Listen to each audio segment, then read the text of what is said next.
साथ हैं। खेडेकर साहेब आगे बढ़ो, हम तुम्हारे साथ हैं। भारतीय जनता पार्टीचा जय हो। सुभाष शेठ आगे बढ़ो, हम तुम्हारे साथ हैं।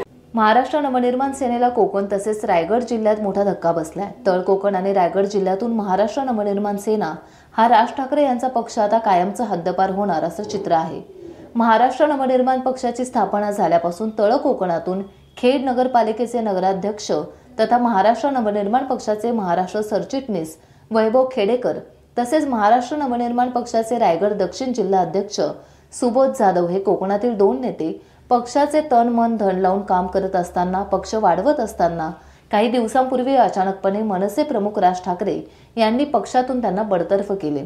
त्यामुळे मनसे पदाधिकारी आणि कार्यकर्त्यांमध्ये मोठी नाराजी पसरली असताना वैभव खेडेकर आणि सुबोध जाधव यांनी देशाचे पंतप्रधान नरेंद्र मोदी तसेच महाराष्ट्राचे मुख्यमंत्री देवेंद्र फडणवीस यांच्या विकास कामाकडे पाहून देशातील शक्तिशाली अशा भाजप पक्षात प्रवेश करत आहेत। कोकण तसेच रायगडमधून हजारोंच्या संख्येने मनसे पदाधिकारी कार्यकर्ते महिला वर्ग हे इंदापूरमधून सकाळी वाहनाचा ताफा घेऊन सकाळी मुंबईच्या दिशेने निघाले। इंदापूर येथे सुबोध जाधव यांच्या कार्यालयात वैभव खेडेकर यांनी पत्रकारांशी बोलताना सांगितले, मी मनसे पक्षाच्या स्थापनेपासून काम करत असून मनसेचे रोपटे मी कोकणात रोवले असून आता फळे येण्याची वेळ आली असता मला पक्षातून बडतर्फ करण्यात आले।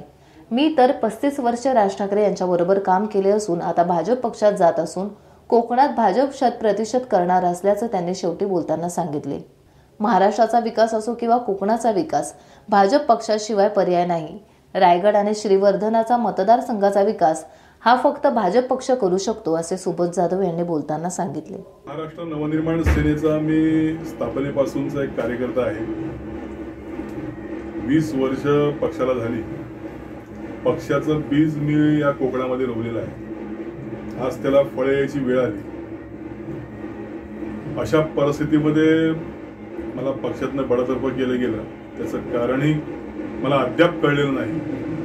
परंतु ही 20 वर्ष आणि विद्यार्थी सेनेची जवळजवळ एक 10 ते 12 वर्ष असं 30-32 वर्षाचा काळ मी सन्माननीय राजसाहेब ठाकरे यांच्यावर काढलेला आहे।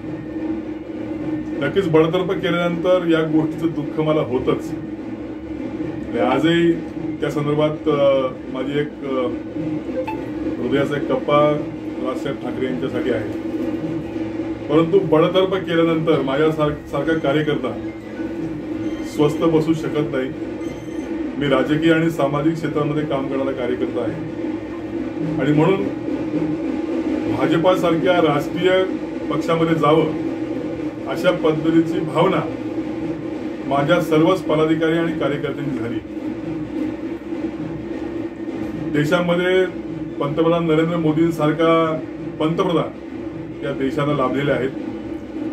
त्यानंतर राज्याचे मुख्यमंत्री देवेंद्रजी फडणवीस या ठिकाणी कुशलतेने काम करत आहेत। प्रदेशाध्यक्ष रवींद्रजी चव्हाण यांचं कुशल संघटन आहे आणि कोकणामध्ये जे बळ द्यावे लागते, जी ताकद द्यावी लागते ते देण्यासाठी नितेशजी राणेंसारखा एक मंत्री, एक कार्यकर्ता आमच्या पाठीमागे आहे। या सर्वांमुळे सगळ्याच पदाधिकाऱ्यांनी भारतीय जनता पक्षामध्ये आपण जावं अशा पद्धतीची भूमिका मांडली आणि ती भूमिका मी देखील मान्य केली आणि आज आम्ही कोकणातले आमचे सगळेच हजारो कार्यकर्ते, आमचे दोन्ही जिल्हाध्यक्ष या ठिकाणी आहेत, तिन्ही जिल्हाध्यक्ष, तिसरे जिल्हाध्यक्ष इथे पोहोचतील।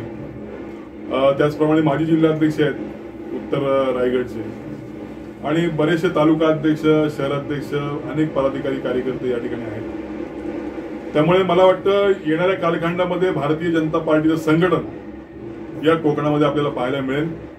येणाऱ्या निवडणुका त्याच तडफेने आम्ही लढू आणि भारतीय जनता पार्टीला यश मिळवून देऊ।